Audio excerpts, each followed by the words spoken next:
아니야? 뭐? 저 인간 저건 쟤 오늘도 술술 풀리고 안 먹고 회수 갔냐? 내일도 신체 상태로 출근하겠구만. 아유. 고려 생활건강 술술 풀리고 음주전 한포가 당신을 지켜드립니다. 특허받은 천연 유래 성분 숙취 해소제 술술 풀리고를 은하계 최저가로 딴지마켓에서 만나보세요. 한글도 남보다 빨리 깨치고 참 똑똑했는데 갈수록 실력이 뒤처지는 것 같아 걱정이에요. 혹시 초등학교 교과서 본 적 있어요? 어려운 어휘가 너무 많아요. 학교에서는 어휘 개념을 하나하나 설명해 줄 시간이 정말 부족하잖아요. 그럼 어떡하죠? 내 아이의 어휘만큼은 내가 책임져야죠. 어휘 공부의 정성. 초등어휘 3천, 초등어휘 5천. 검색창에 초등어휘 3천을 쳐보세요. 자려고 누웠는데 저스툰 지루한 지하철에 저스툰 자려고 누웠는데 지루한 지하철에 클래스가 다른 재미 저스툰 클래스가 다른 재미 저스툰 웹툰 웹소설은 저스툰 클래스가 다른 재미 저스툰 다시 날씬해지고 싶어. 다이어트 해야 하는데 좀 간단한 방법 없을까? 1522-6648 1522-6648 혹은 비타샵을 검색해주세요.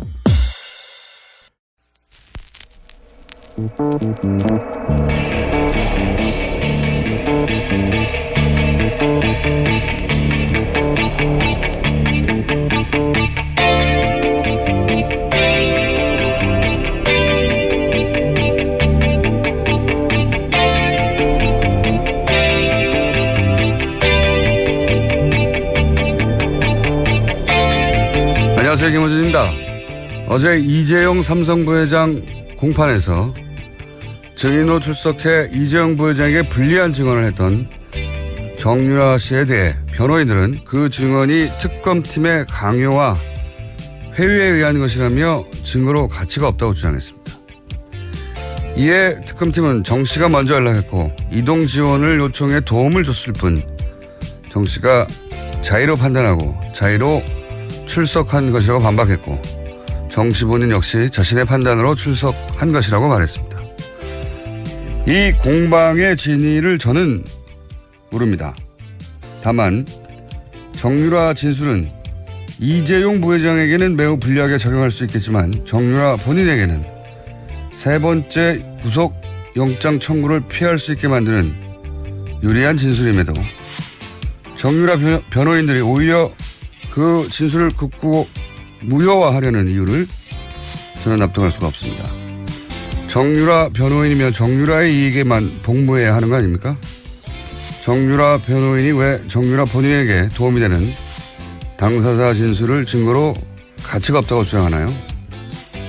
정유라 씨 변호인들 정유라가 아닌 다른 누군가를 위해 일하고 있기라도 한 건가요? 궁금합니다. 김호준의 의문이었습니다.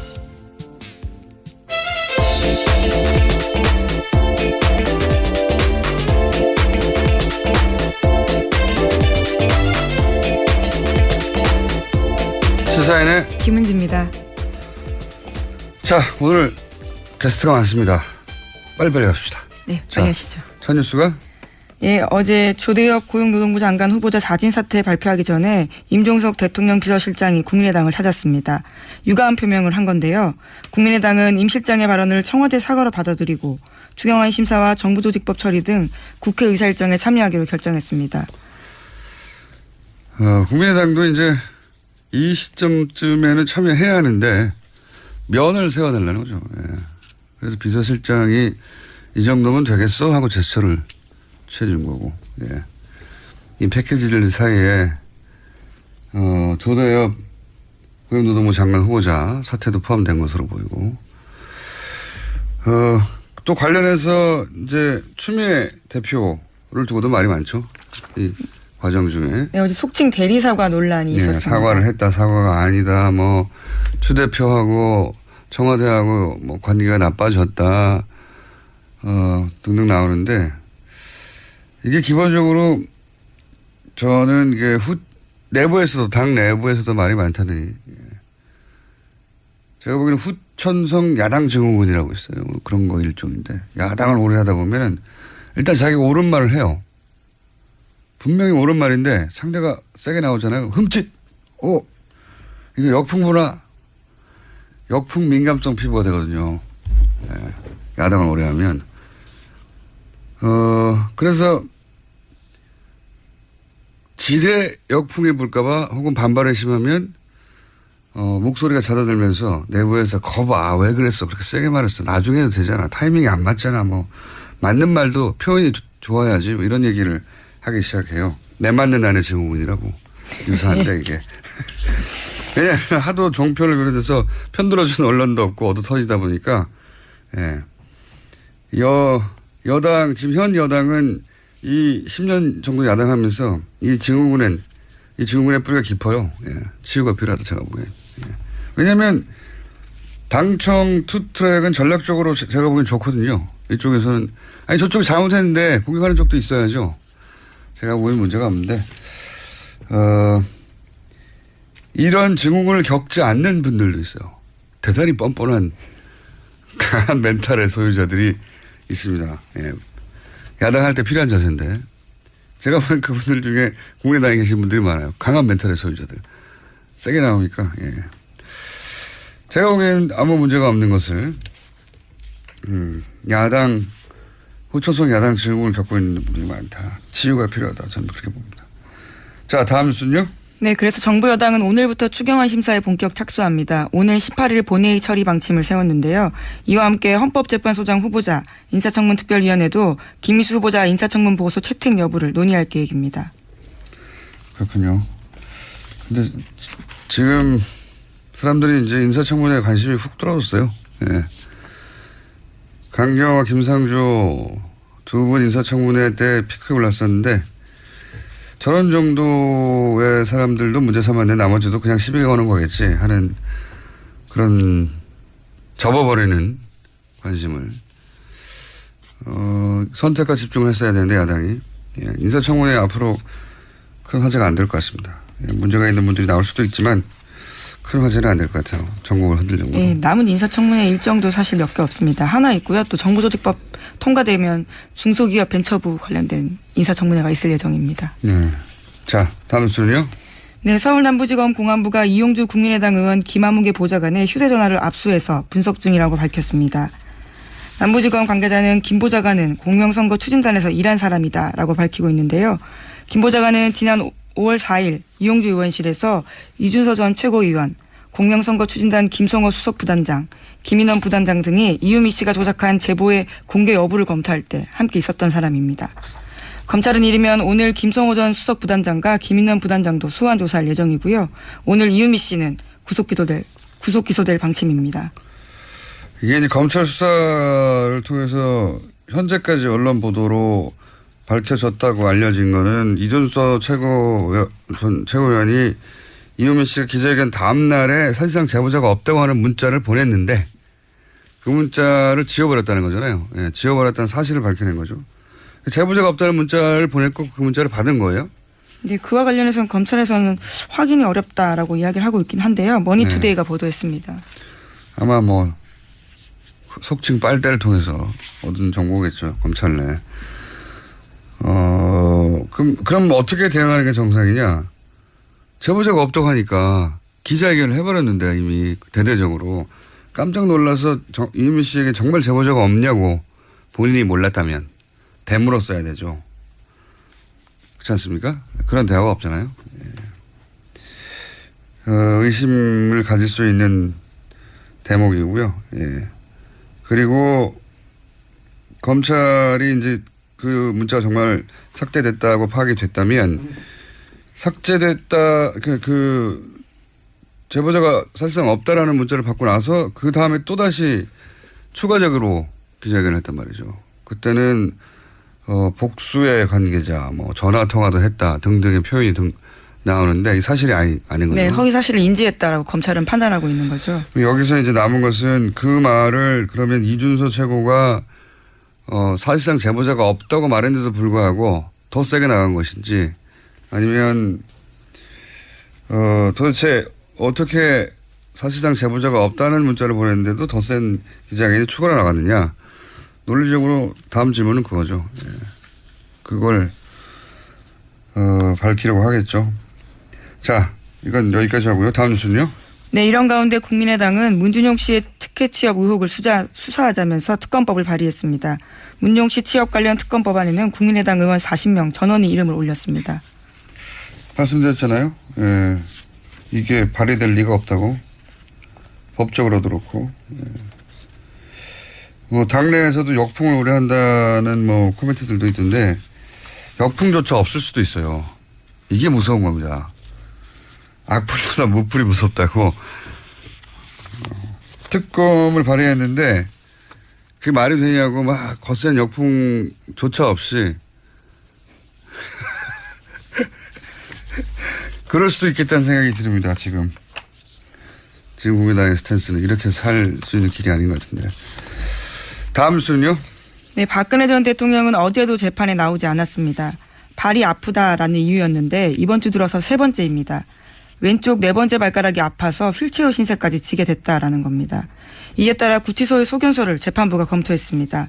그런데 불출석 사유로는 부족하다라면서 법적 조치를 경고했고 그러자 유영하 변호사가 서둘러서 구치소를 갔다 왔습니다. 그리고 나서는 박근혜 전 대통령이 다른 신발로 갈아 신고 오늘 오후 재판에 출석하겠다라고 밝혔습니다. 다른 신발로. 왜냐하면 구치소 진료 내역이 특이 소견 없음이거든요. 네, 어제 JTBC가 그렇게 보도했습니다. 그러니까 재판부 입장에서도 특이 소견 없다고 그러는데 강제 구인할 수 있다고 했겠죠.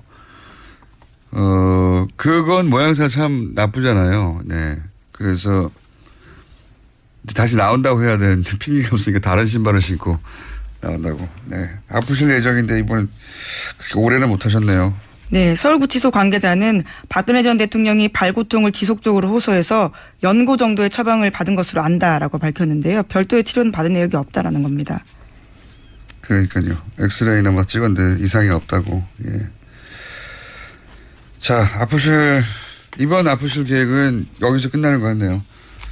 다음 아프실 계획이 또 있을 것 같은데. 자, 다음 뉴스는요. 최순실 씨가 정유라 씨에 대해서 딸과의 인연을 끊어버리겠다라면서 크게 화를 냈다라는 동아일보 보도입니다. 어제 그 증언으로. 네. 네. 이재용 부회장 재판에 나와서 한 이야기 때문인데요. 굳이 증언을 하겠다면 자신이 먼저 하려고 했는데 나중에 하라고 했지만 말을 안 들었다라면서 화를 냈다는 겁니다. 요 건 관련해서는 저희가 최순실 씨 가족을 오랫동안 취재했던 주진우 기자가 도대체 뭐 새벽에 누가 왔다느니 뭐 성명불상자가 나타났다느니 뭐 이영대 변호사 주장이죠. 예, 어제 얘기했었지 않습니까? 그 전후 사정이 어떻게 되는지 최 씨가 좀 오랫동안 취재했던 주진우 기자 잠시 후에 연결해 보겠습니다. 자, 다음 뉴스는요.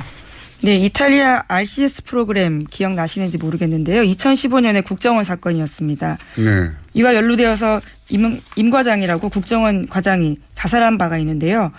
유족들이 사망 2주기를 앞두고 타살 의혹을 제기했습니다. 이게 이제 타살 의혹이 상당히 있는 것이 누구도 단정할 수는 없습니다만 있는 것이 당시 보도로는 시신의 외상 침입 흔적이 전혀 없다고 그랬거든요. 타살 혐의점이 없다고 보도됐어요. 근데 지금 2년 후에 그 임 과장의 부친이 나만 봤는데 다른 가족들은 못 봤다는 거죠? 나만. 네, 예. 염하는 사람도 한 명 봤다 예. 이렇게 주장하고 있습니다. 그렇죠. 가족 중에는 나만 봤는데 얼굴에 성한 것이 없었다. 상처투성이었다는 거잖아요. 그러니까 이 보도를 한 기자들 중에 실제로 그 시신을 본 사람이 아무도 없다는 겁니다. 실제로는. 그냥 경찰 아마도 그 뒤에 국정원이 불러주는 대로 기사를 쓴 거죠. 외상이 전혀 없다라고 기사를 냈다는 거는 사실관계가 완전히 다른 얘기잖아요. 직접 본 염하는 사람 그리고 가족 중에 유일하게 아버지. 그때 당시에는 아버지가 이제 손녀가 임 과장의 딸이죠. 손녀가 육사를 다니고 있어서 불이익을 당할까 봐 얘기를 할 수 없었다는 거지 않습니까? 관련해서 아무 말도. 제가 알기로는 오늘 인터뷰가 CBS에서 있는 걸로 아는데 내일도 오늘 오후에 그 기사가 이제 풀리면 많은 분들이 좀 더 자세한 내용을 알겠죠. 저희도 잠시 후 일부에서 첫 번째 인터뷰에서 이 사안을 다루겠습니다. 자, 오늘 여기까지 하고요. 다음 주에 뵙겠습니다. 지금까지 시사인의 김은지였습니다. 감사합니다. 자, 이어서 방금 말씀드린 대로 어제 이재용 삼성부회장 공판에 깜짝 출석한 정유라 씨 전후사정 최 씨 가족을 아주 오랜 시간 취재해온 주진우 기자 연결해서 잠깐 어떤 사연인지 들어보겠습니다. 안녕하세요. 안녕하십니까. 예, 어색한 관계. 자, 정유라 씨 변호인에 따르면 새벽 5시경 어제 주장입니다. 빌딩 앞에 대기 중인 승합차의 성명불상자들에 의해서 정유라 씨가 태워져서 사라졌다라고 주장하는 건데 성명불상자가 누굽니까? 제가 취재한 바로는 그 당시에 정유라 씨 집 앞에 성명불상자가 두 그룹이 있었습니다. 두 그룹이요? 그런데 네. 예. 한 팀은 정유라를 픽업한 특검팀이었고요. 아하. 한 팀은 그러니까 변호인들이 건장한 사내들이라고 주장했던 사람들은 정유라를 막으려고 누군가가 보냈던 사람들이었습니다. 어허, 두 팀이었다.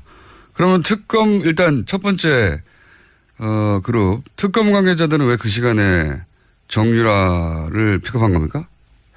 정유라가 그날 새벽 2시에 그 특검 측으로 전화를 걸어와서 자기가 재판에 출석하겠다, 도와달라, 데려가달라고 요청했습니다. 그래서 그 앞에 태우러 간 거죠. 일종의 신변보호를 요청했다. 예. 그러면 나머지 정유라 출석을 막으려고 했던 그룹은 누가 보낸 건가요? 그건 그 정유라 주변에서도 그건 의견이 좀 분분합니다. 정유라의 출석을 막는 게 도움이 된다고 하는 측이 이재용 삼성 그 부회장 측이 있었고요. 박근혜 대통령 측이 있었을 수도 있고요. 아니면 변호인단에서 막았을 수도 있고요. 어머니나 그 정윤혜 씨 쪽에서 보낼 수도 있고요. 얘기가 많습니다. 어쨌든 막으려는 그룹이 있긴 있었다. 네, 그렇습니다. 그러면 특검팀이 먼저 도착을 했기 때문에 정유라 씨를 픽업할 수 있었던 겁니까? 그렇기도 한데 워낙 정광석화처럼 나오자마자 태우고 가서요. 그걸 지켜만 보고 있었다고 아하. 그렇게 얘기하는 사람이 있고요. 아니면 간발의 차이로 늦게 도착했다고 이렇게 얘기하는 사람이 있습니다. 두 그룹이 소화가 네. 두 그룹 있었던 건 분명하네요. 그러면 예. 막으려고 했던. 근데 그 막으려고 했던 팀을 누가 보냈는지 모르겠으나 새벽 2시에 특검팀이 연락을 해서 정유라가 출석하고 싶다고 자신을 픽업해달라고 일종의 신변보호 요청을 했고, 네. 그래서 특검팀이 달려갔고, 거의 뭐 같은 시간 혹은 뭐 약간 늦게 다른 한 팀이 그걸 막으려고 달려왔는데 막지 못했다. 결과적으로는. 그렇습니다. 정유라는 자신을 막으려고 새벽 5시에 건장한 청년들이 온다는 걸 알고 있었습니다. 그래서 2시에 전화를 했고요. 그래서 서둘러서 그 전에 빠져나가려고 노력했습니다. 스펙타클하네요. 예. 그러면 특검팀이 정유라에게 출석을 회유하거나 압박한다고 변호인들은 주장하는데 특검팀이 출석을 회유하거나 압박한 것으로 취재가 됐나요? 아니요. 정유라 씨 성격상 누가 압박하고 회유한다고 해서 그 말을 듣거나 거기에 따라가지 않습니다. 굉장히 강직한 성격을 가지고 있어요. 네. 그게 최 씨 집안, 특별히 최태민, 최순실 씨의 그 성격과도 좀 통합니다. 그래서 그 정유라 씨 주변 사람들이 역시 좀 다르다 이렇게 얘기합니다. 그렇군요. 네. 자기 판단과 자기 이익에 따라서 행동하지 누가 이래라 저래라 한다고 듣지 않는다? 네, 그렇습니다. 최 씨 집안에서도 특별히 이거는 최태민, 최순실, 정유라한테만 포착되는 그런 현상들입니다. 굉장히 큰 특징이다. 다른 사람들은 최순실 말, 정유라 말이 굉장히 중요한 영향을 미칩니다. 그 집안에서 그렇군요. 근데 정유라 씨는 왜 갑자기 변심을 한 겁니까? 사실 정유라 씨가 진술을 하기로 마음을 먹은 것은 좀 오래됐습니다. 그리고 법원에서 얘기한 게 검찰에서 이미 다 진술한 내용이었고요. 4차, 5차 그 검찰 진술이 있을 때 영상 녹화할 때 변호사를 곤란하게 하면서도 정유라 씨가 똑바로 자기 얘기를 주장하기 시작했습니다. 이거는 분명한 건데 제가 보기에는 그 장시호 정유라 세대, 그러니까 최순실, 최순득의 밑에 세대는 다른 것보다는 그 박근혜 대통령, 박정희 대통령에 대한 특별한 관계, 그러니까 특별히 충성할 그 필요가 없다고 이렇게 느끼고 있는 게 분명한 것 같습니다. 그러니까 3세대는 좀 다른 것 같아요. 행동 양태가. 네, 그렇습니다. 그러니까 자기 진술이 이재용 부회장 혹은 박근혜 전 대통령에게 불리하게 작용할 걸 알면서도 했다는 거죠, 이게. 분명하게. 정확히 알고 있습니다. 그래서 막았고요. 그럼에도 불구하고 정유라는 나가야 된다고 자기가 돌파한 거죠.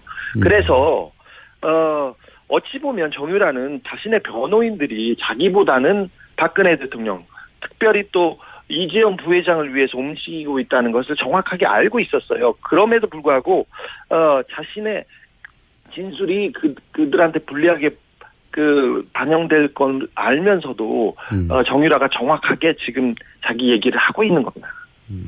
의미를 알고 얘기하고 있는 거다. 근데 그렇죠. 그중에서 이제 모친 최순실에게도 불리하게 작용할 진술이 있는데 네. 이건 어떻게 이해해야 됩니까? 최순실 그러니까 특별히 엄마한테도 불리하게 작용한다는 걸 정확하게 알고 있습니다. 정유라는. 하지만 정유라와 최순실 관계를 일반적인 가족, 일반적인 모녀 관계하고는 조금 달리 보는 게 맞습니다. 정유라는 지금 박근혜도 중요하지 않고 최순실도 중요하지 않고 오직 정유라 자신, 그리고 아이에 대한 권리, 친권에 대한 권리가 위협받고 있다는 것이 굉장히 중요한 부분이어서 유일한 관심사가 자기가 구속이 돼서 아이를 뺏길 수 있다는 그거에 대한 두려움 때문에 정유라는 지금 계속해서 여론, 그러니까 국민들이 자기를 좀 나쁘게 쳐다보면 구속영장이 청구될 수 있다는 그 부분에 대해서 굉장히 심각하게 보고 있습니다. 혹시 이 전체 과정에서 워낙 이제 돈 얘기가 빠지지 않는 집안이라 돈 얘기가 오고 갔는지에 대한 정보는 구체적인 정보는 없습니까?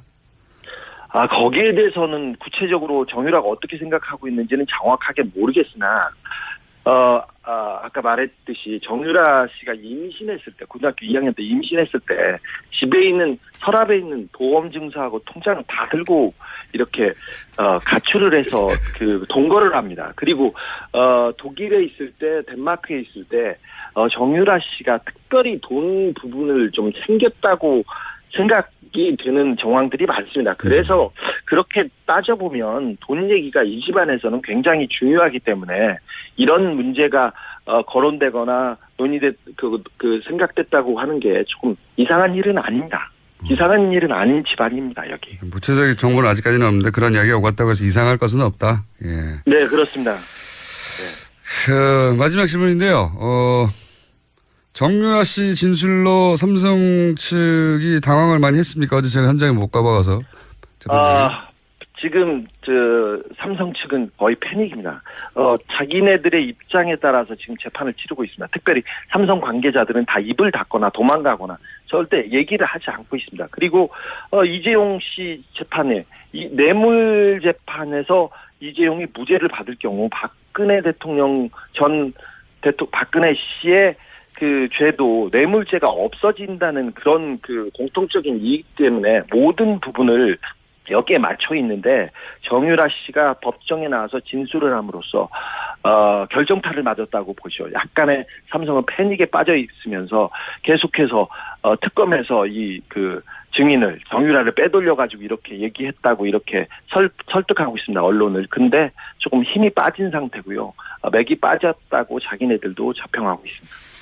알겠습니다. 오늘 여기까지 하고요. 자, 계속 시작 부탁드립니다. 감사합니다. 네. 지금까지 시사인의 어색한 주진우였습니다. 골반 잡자 바로 잡자 바디로직, 허리 통증 바로 잡자 바디로직. 2017년 쿨 썸머 바디로직 라이트 출시. 통기성이 좋아 땀 걱정 없이 한여름에도 쾌적하게. 입은 듯 안 입은 듯 가벼움의 신축성은 그대로. 자세가 좋아지는 골반 교정 타이즈 바디로직. 검색창에 골반 교정 바디로직 라이트. 아무도 묻지도 따지지도 않고 가입하셨다고요? 보험은 너무 어려워요. 걱정 마십시오. 마이보험 체크가 도와드립니다. 1800-7917 마이보험 체크로 지금 전화 주세요. 1800-7917. 이미 가입한 보험이나 신규 보험도 가장 좋은 조건을 체크해서 찾아드립니다. 인터넷 한글 주소 마이보험.com 또는 카카오톡에서 아이디 검색 마이보험을 친구 추가하여 상담하실 수 있습니다. 모닝똥? 제겐 사치였죠. 내가 토끼인지 토끼똥이 나인지 내가 변을 본 것인지 변을 당한 것인지 나는 바나나이고 싶다. 간혹 구렁이이고도 싶다. 미궁 대장사랑! 빅똥의 추억 미궁 대장사랑이 찾아드립니다. 혈중 콜레스테롤 개선과 배변 활동에 도움을 주는 건강기능식품입니다. 검색창에 미궁 대장사랑. 미궁 장사랑 이름 바꿨어요. 프로바이오틱스 12종 추가. 미궁 대장사랑.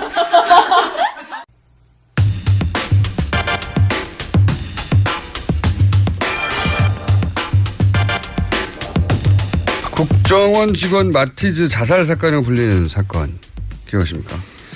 이탈리아 해킹 프로그램을 국정원이 구입했고 국내 사찰용으로 사용됐다는 의혹이 불거지자 관련 부처의 실무 책임자였던 임모 씨가 유서를 쓰고 사망한 채 발견된 사건입니다. 그런데 그 자살 현장으로 갈 때 마티즈를 타서 마티즈 사건이라고 불립니다.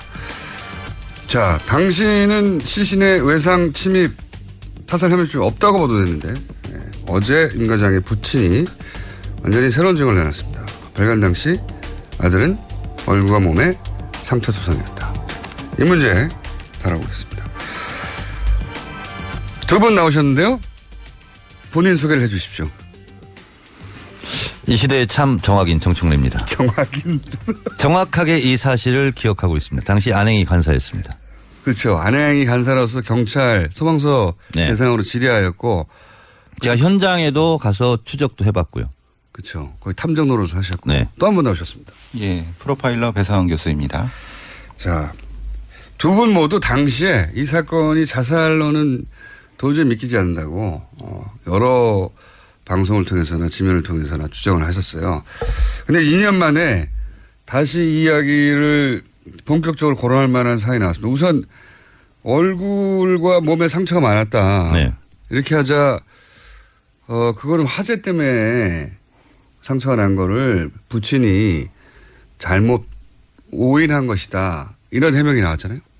당시는 화상 이런 얘기가 전혀 나오지 않았고요. 그리고 제가 그 시신 사진도 실제로 경찰이 보여줘서 봤거든요. 근데 불나지 않았어요. 연기 때문에 질식사 하는 걸로 추정을 했었는데 거기에 화상을 입었다는 것은 도저히 이해할 수 없죠. 그것도 얼굴도 사실 제사히 볼 수는 없었잖아요. 경찰 해명은 화상이고 그런데 이제 부친은 타박상으로 주장을 하고 있는 것 같아요. 지금. 오늘 지금 아마 CBS 지금 인터뷰. 뼈까지 이렇게 상하지 않았나 할 정도로 많이 맞았다는 얘기죠. 그렇죠. 예, 아무래도 이제 그 당시에는 시신을 보셨을 때는 옷을 입고 있는 상태였기 때문에 부검하나 검안할 때는 옷을 탈의한 상태고 그때는 이제 말하자면 그 멍이라든가 이런 게 나타나니까 부친께서는 그걸 보신 거고 그러니까 사진상으로는 나타나지 않을 수 있는 그러니까 아무리 그래도 자신의 아들의 그 타박상인지 화상인지를 구별을 못할 수는 없는 거죠. 그건. 그리고 번개탄으로 옷 입고 있는데 안에 화상이 있을 수 있나요? 예, 그건 사실 납득하기 힘든 부분입니다. 예. 미스테리입니다. 자, 그러면 그런 후에 여러 가지 얘기도 하셨습니다. 자살할 성격과 상황이 아니었다. 아들은 또 당시 이런 말을 못했던 이유는 손녀 임 과장의 딸이 육사에 있어서 그 손녀의 미래가 걱정이 돼서 며느리가 또 만류하고 그런 문제에 대해서 겁났겠죠. 당연히.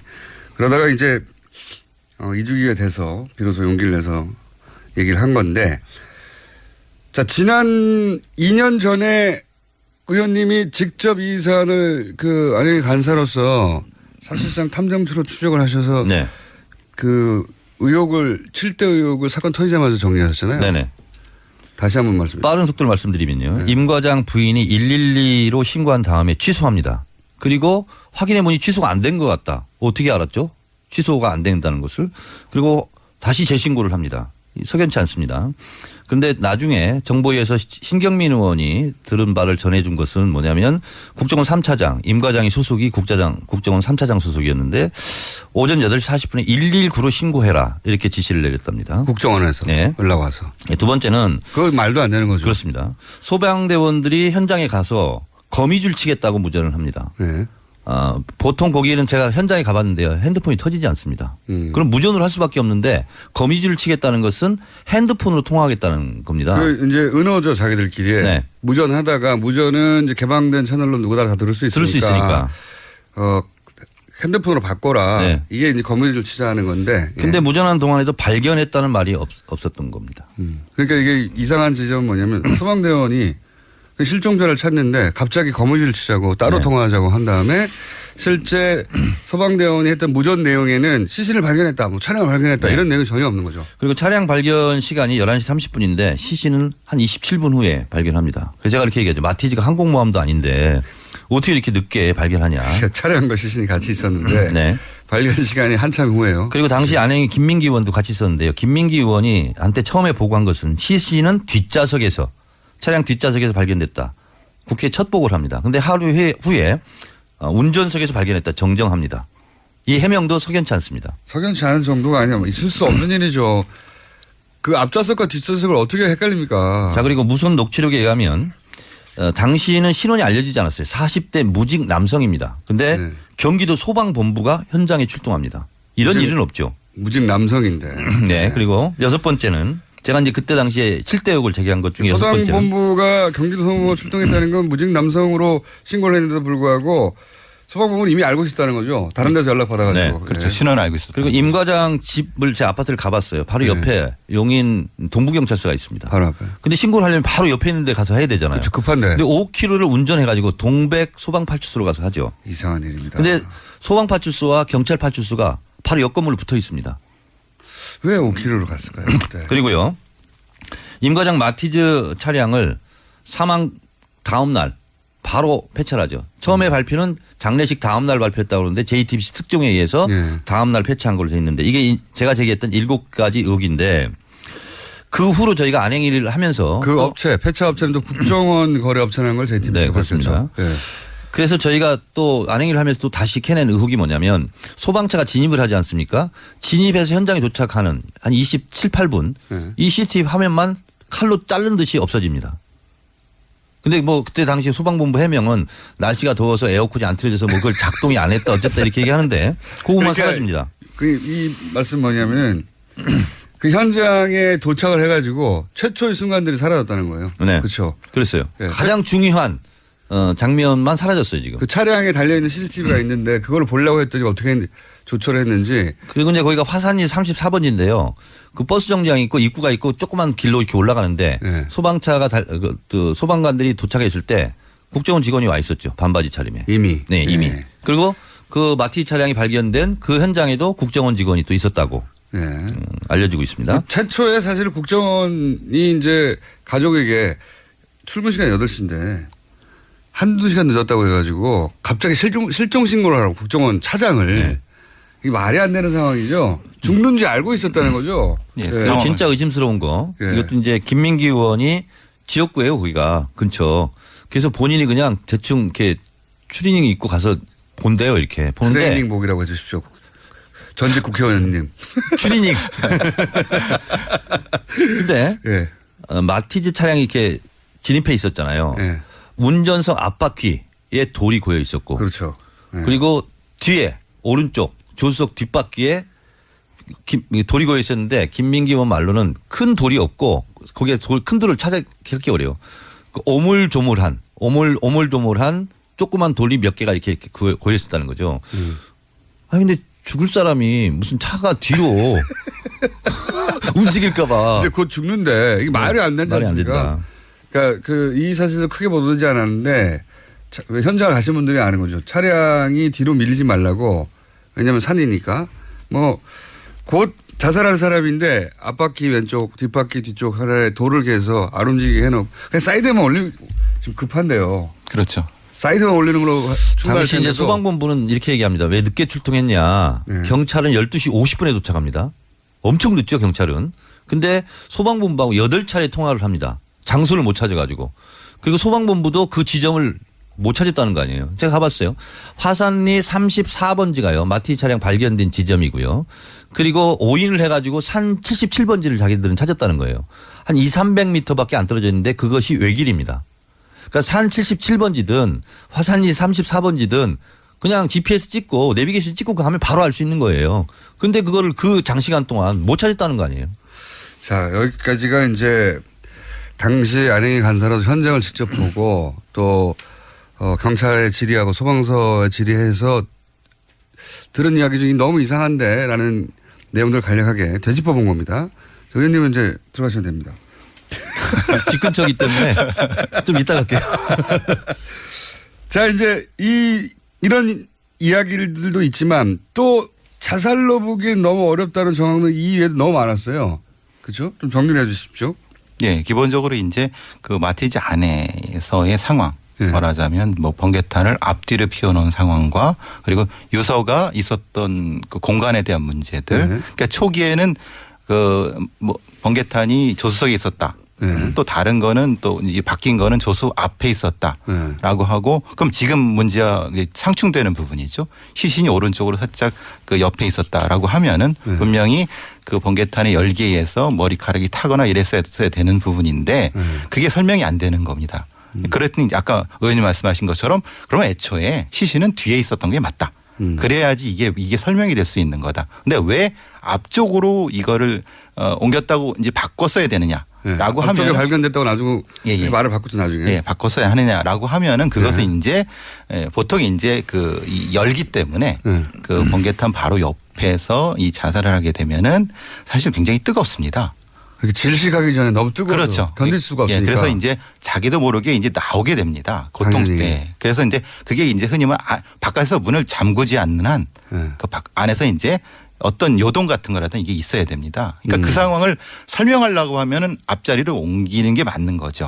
좀 덜 뜨겁게. 그렇게 되는 거죠. 그래서 이제 뭐 그 저기 번개탄이 좌석 밑에 있었다 이런 좀 상황을 설명하는데 이게 오류가 생긴 것이 아닌가 이런 생각을. 그러니까 전문가들이 볼 때 야 번개탄 바로 옆에서 자살하면 뜨거워서 질식하기 전에 튀어나와. 그러니까 그런 말이 나오니 자체적으로 앞좌석에 있었다고 말을 바꾼 거군요. 오랫동안 이런 번개탄에 대한 변사를 다뤘던 전문가들은 처음 첫 장면만 보면은 이게 이상하다 아니다를 압니다. 왜냐하면 열기와 이 뭐 이런 이산화탄소와 또 훈연 같은 것들에 대한 그 감이 있기 때문에 그래서 이제 어제 그 얘기를 했던 어떤 모 경찰관이라는 사람도 그런 얘기를 한 거죠. 화상을 입었을 것이다라고 얘기를 잘못 얘기한 겁니다. 그럴 수 있는 상황이 아닌데 그래서 이제 지금 상황이 벌어지는 거죠. 또 하나 의문점으로 그때 저희가 지적했던 것이요. 현장에 제일 먼저 소방관이 도착을 해서 소방관 중에서 제일 먼저 문을 연 분은 신모 소방장이고요. 그다음 2차로 연 사람은 권모 소방장입니다. 근데 1차로 열었던 신모 소방장의 지문이 없어집니다. 안 보여요. 근데 없어지면 다 없어져야 되잖아요. 근데 권모 소방장 지문은 나옵니다. 그래서 제가 그랬어요. 제일 먼저 문을 연 사람의 지문은 없다. 두 번째 연 사람은 있다. 이게 뭐냐 도대체 이런 거고. 또 하나는 지문 감식을 잘 해야 되지 않습니까? 요즘은 지문 조그만 흔적 하나 가지고도 살인범을 잡고 있잖아요. 며칠 전에 뉴스에 가면. 쪽지문이. 근데 쪽지문 17개가 나옵니다. 이거에 대한 조사를 안 합니다. 17개요? 네. 7명도 아니고? 네. 그러니까 지금 의원님 말씀하시는 상황을 보면은 첫 장면에 신모 소방관이 열었을 때의 상황과 두 번째 그 소방관이 열었을 상황이 틀린 거죠.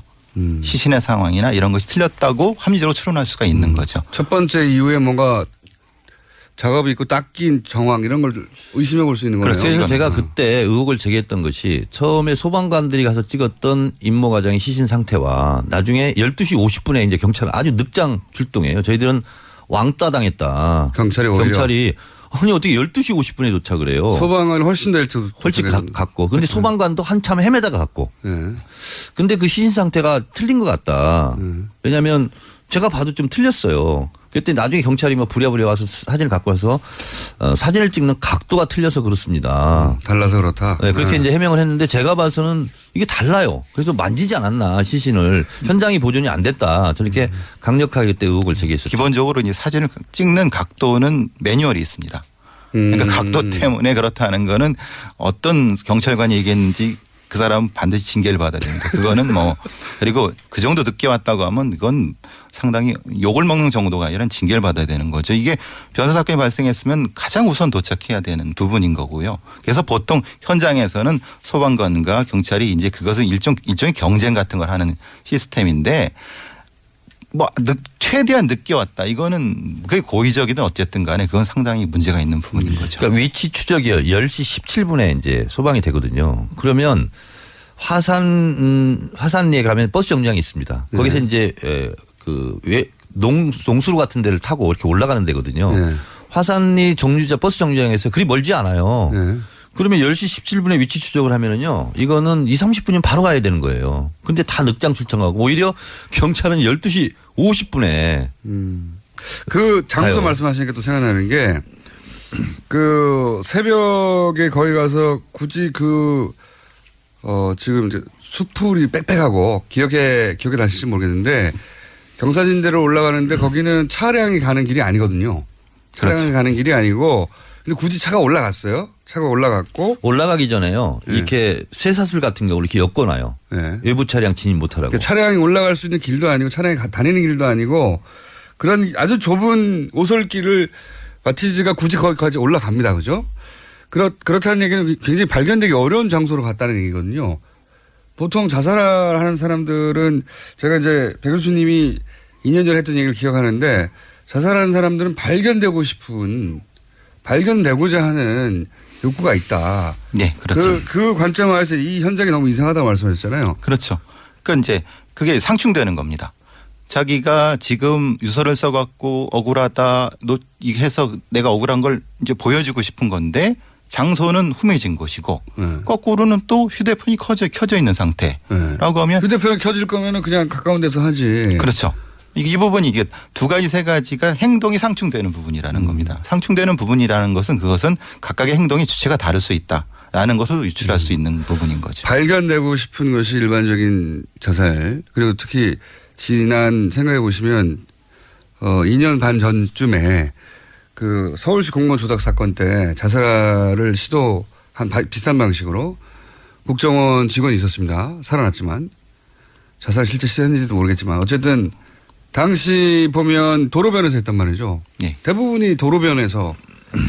근데 임 과장은 휴대폰을 켜놔요. 발견되고 싶은 거죠. 유서도 바로 옆에 놔둬요.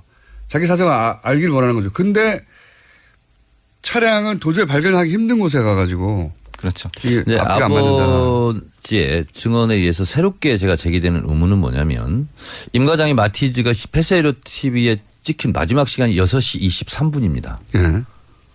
자, 그러면 아버지의 증언에 의하면 그 6시 20분까지 갈 때 뭐 슈퍼 들고 편의점 들고 다 하거든요. 뭐 살 거 사고. 네네네. 실제로 그건 임 과장이 맞는 걸로 저희는 확인을 했어요. CCTV상. 근데 네. 얼굴이 그렇게 상처투석이라면 편의점을 못 가죠. 그렇죠. 그렇잖아요. 그렇죠. 상처는 그 이후에 있었다는 얘기네요. 그러니까 6시 23분 이후에 있었다는 거죠. 예리하십니다, 의원님. 오늘 네. 새로 나온 거네요. 그렇습니다. 그러면 6시 23분부터 사망 시간까지. 근데 처음에 이제 보고를 하는 것이 사후 경직이라고 얘기합니다.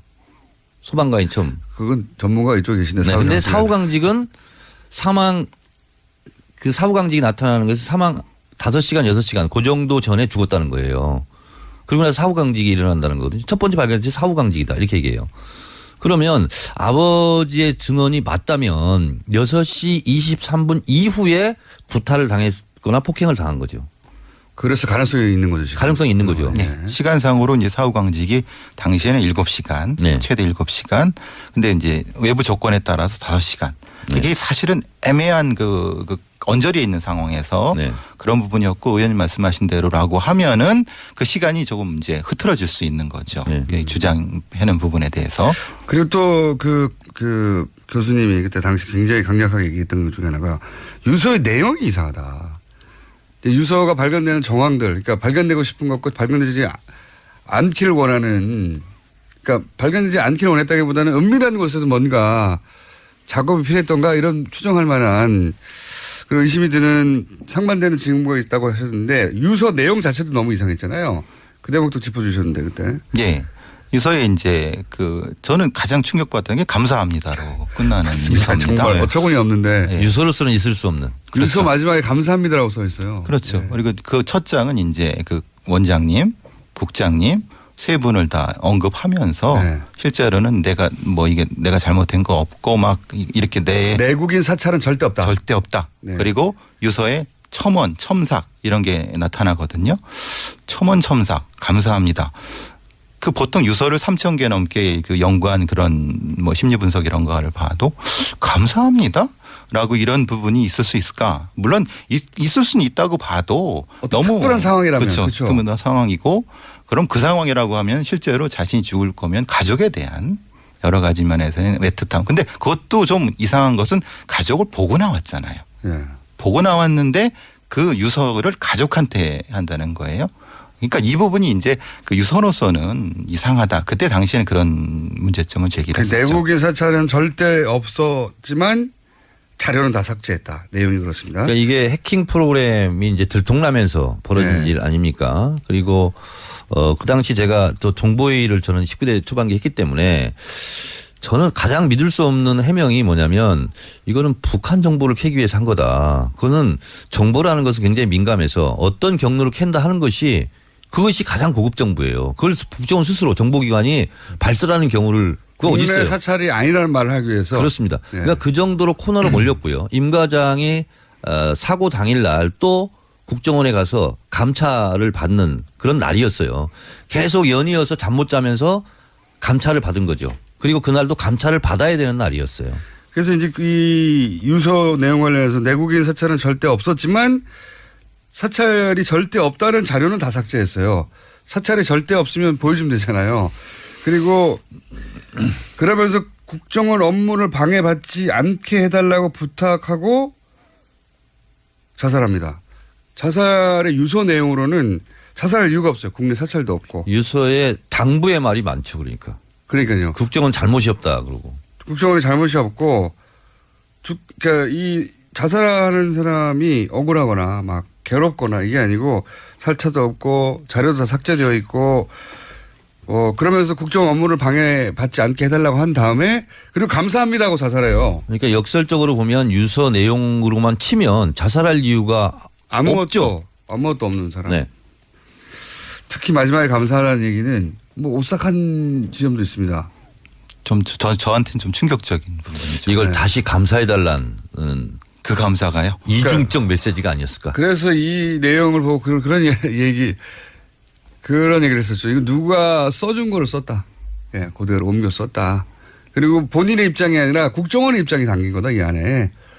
이 한 사람의 죽음으로 더 이상 국정원에 대해서 문제 제기하지 말아달라라고 하는 국정원의 당부가 담긴 것이지 어떻게 이게 자살한 사람의 유서냐. 지금 시점에서도 2년 전에도 저는 그걸 의심했었거든요. 지금 이제 그 부친은 손녀딸 임 과장의 딸이 이제 육사생도였어요. 그래서 딸 때문에 발사하기가 어려웠다 이렇게 얘기하잖아요. 저는 키맨이 누구냐 임 과장 부인이라고 생각합니다. 임 과장 부인은 지금 한 번도 언어 코멘트도 없어요.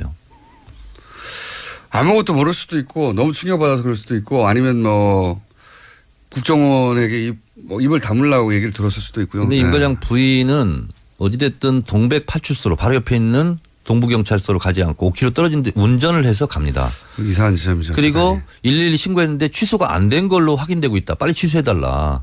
그러 추정을 해보면 연락하고 있었다니 계속 누군가하고 통화를 하고 있지 않았을까. 아니면 동행했을 수도 있죠. 아예. 누군가. 그럴 가능성도 있고. 왜냐하면 그래야지 이걸 따라서 가지 사실은 남편이 실종됐다는 이 심리 상태. 게다가 회사에서 보통 회사니까 국정원에서 빨리 실종 신고하라는데. 그렇죠. 정신도 혼미한. 운전을 하러 가다가도 보이면 바로 신고해야 되는 게 아내 입장인데. 근데 왜 동백 파출소로 5km나 떨어져 가지고 갔냐고 해명한 게 뭐냐면 딸이 미술학원이 그쪽에 있어서 그때 이렇게 그때 얘기를 했었어요. 자, 시간이 아쉽네요. 저희가 마무리를 할 만한 시간이 못 돼가지고 한 5분 정도 더 필요한데 3부에 한 3, 4분만 더 이어가도록 하겠습니다. 3부에서 다시 뵙겠습니다. 네. 김어준입니다.